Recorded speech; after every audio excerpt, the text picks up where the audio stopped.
Bismillahirrahmanirrahim. Assalamualaikum warahmatullahi wabarakatuh. Halo semuanya, perkenalkan nama saya Nurul Aulia Hasri, NIM H4230009, mahasiswi program studi pendidikan fisika angkatan 2023. Nah, di video kali ini saya akan menjelaskan salah satu materi dalam cabang mekanika, yaitu materi kopel, di mana mata kuliah mekanika ini diampu oleh Bapak dosen Faisal Amir SPD MPD.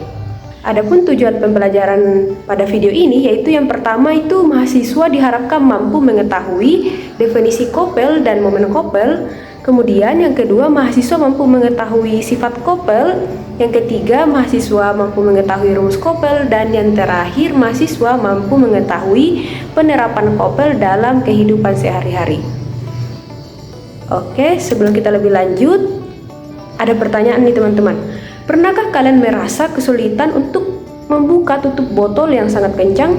Bagaimana cara kalian mengatasi hal tersebut? Dan apa hubungannya dengan konsep fisika? Nah, ternyata fenomena itu adalah salah satu penerapan dalam ilmu fisika, khususnya pada cabang mekanika yang disebut dengan kopel. Baik, kita lanjut. Apa itu kopel? Nah, ternyata kopel ini berasal dari bahasa Inggris teman-teman, yaitu couple yang artinya pasangan. Jadi, definisi kopel adalah pasangan gaya yang sama besar, berlawanan arah, dan memiliki garis kerja sejajar tapi tidak berimpit. Dari definisi ini, bisa kita ketahui bahwa kopel ini termasuk ke dalam besaran vektor, karena dia itu memiliki nilai dan arah. Kopel bekerja pada benda tegar dan menyebabkan benda tersebut berotasi tanpa translasi. Jadi, seperti yang kita lihat pada gambar teman-teman, di kopel ini terdapat dua gaya yang bekerja. Kemudian ada juga jarak antara dua gaya tersebut. Kemudian tadi dijelaskan bahwa gaya yang bekerja pada prinsip kopel ini bersifat rotasi atau bersifat berputar. Oke, selanjutnya yaitu ada momen kopel. Jadi dari definisi kopel tadi ada yang disebut dengan momen kopel, di mana definisi momen kopel ini adalah efek putaran yang dihasilkan oleh dua gaya yang sama besar sejajar tetapi berlawanan arah dan dipisahkan oleh jarak tegak lurus. Untuk gambar lebih lengkapnya teman-teman bisa melihat gambar pada slide ini. Oke, baik, selanjutnya yaitu ada sifat kopel. Jadi sifat kopel itu ada yang pertama, dua gaya yang sama besar dan berlawanan arah. Momen kopel terjadi ketika dua gaya bekerja pada benda dengan besar yang sama tetapi arahnya itu berlawanan. Bisa teman-teman lihat pada gambar di mana ada gaya F1 kemudian ada F2 juga. Arahnya itu berlawanan.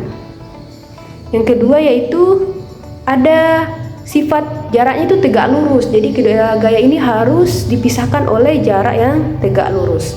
Kemudian sifat yang selanjutnya yaitu tidak menyebabkan translasi. Jadi kopel itu hanya menyebabkan rotasi seperti yang sudah saya jelaskan sebelumnya, tidak menyebabkan benda bergerak secara linear.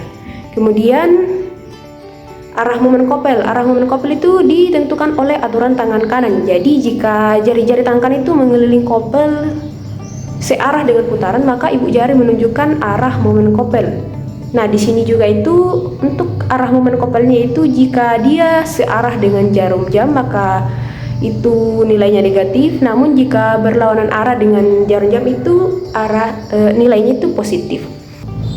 Nah, ternyata momen kopel ini bisa dihitung menggunakan rumus berikut, yaitu M sama dengan F dikali D, di mana M adalah momen kopel dalam satuan Newton meter, F adalah besar gaya dalam satuan Newton, dan D adalah jarak antara garis kerja kedua gaya dalam satuan meter.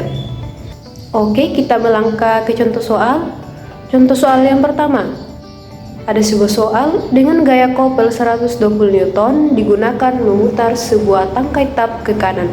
Bila panjang tangkai tap 5 meter, maka besarnya momen kopel adalah.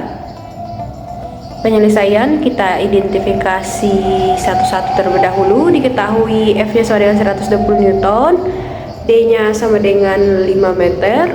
Ditanya M atau momen kopelnya, maka kita tinggal masukkan saja M sama dengan F dikali D. Maka M-nya sama dengan 120 dikali 5, sehingga diperoleh hasil akhirnya M sama dengan 600 Newton meter. Selanjutnya contoh soal yang kedua, sebuah batang homogen memiliki panjang 7 meter. Setiap ujung batang dikenakan gaya 100 Newton. Maka besar momen kopel gaya pada batang adalah, ini kita lihat pada gambar. Maka penyelesaiannya itu kita tinggal masukkan saja nilai F1, F2 nya 100 Newton, D nya sama dengan 7 meter. Maka sehingga 100 dikali 7 sehingga hasilnya adalah 700 Newton meter.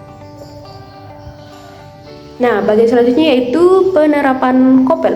Jadi teman-teman sekalian, dalam kehidupan sehari-hari ini kopel ternyata banyak dijumpai dalam berbagai aktivitas. Misalnya saat kita membuka tutup botol, saat kita memutar kunci, baik itu kunci pada pintu atau kunci kendaraan, kemudian saat kita memutar setir mobil, itu juga penerapan dari gaya kopel. Kemudian yang terakhir, ada saat seseorang itu membuka pintu.